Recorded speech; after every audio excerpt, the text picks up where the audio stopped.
Em dic Gemma Geis Carreras i em presento a les primàries de Junts per Catalunya a Girona i volia compartir amb vosaltres una sèrie de problemàtiques que considero cabdals a la propera legislatura.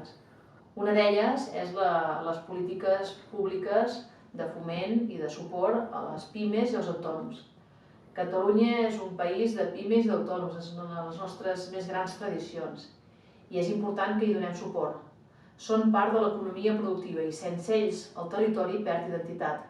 Calen estratègies de país i mesures sòlides que els ajudin de veritat. S'ha constatat que el teixit econòmic català és un dels que més perd per la pandèmia. El 20% de les empreses són al seu límit del tancament i valoren molt preocupant la situació econòmica actual.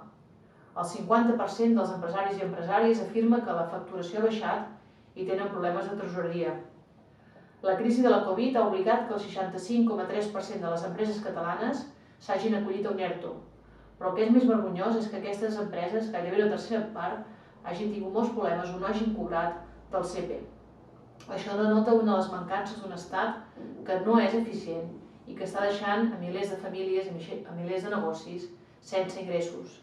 Si estudiem mesures que han fet països com Bèlgica, Dinamarca, Eslovènia, Suècia o Finlàndia, veiem que les seves polítiques socials i financeres han estat relacionades amb ajornaments fiscals, excepcions d'impostos, moratòries hipotecàries, per tal d'ajudar a la liquiditat d'aquestes empreses en aquest moment, d'aquestes pimes autònomes d'empreses en aquest moment tan complicat. El govern espanyol va aprovar un decret d'alarma sense salvavides i el va aprovar ofegant el petit empresari i les seves famílies, i els nous pressupostos de l'estat espanyol de moment no contenen mesures directes, mesures reals per ajudar a les pimes i als autònoms. A més, a Girona, a les comarques de Girona, també haurem de vetllar perquè no són uniformes. És a dir, el teixit productiu del Ripollès no és el mateix teixit productiu que, per exemple, a l'Empordà, on el turisme o la selva tenen més impacte.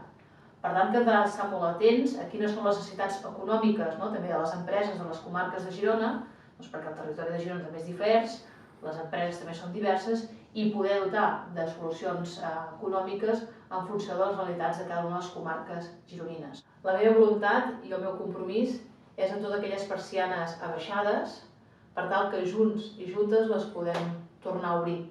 I per això em comprometo a ajudar-vos des del Parlament de Catalunya, junts i juntes, per pujar les persianes.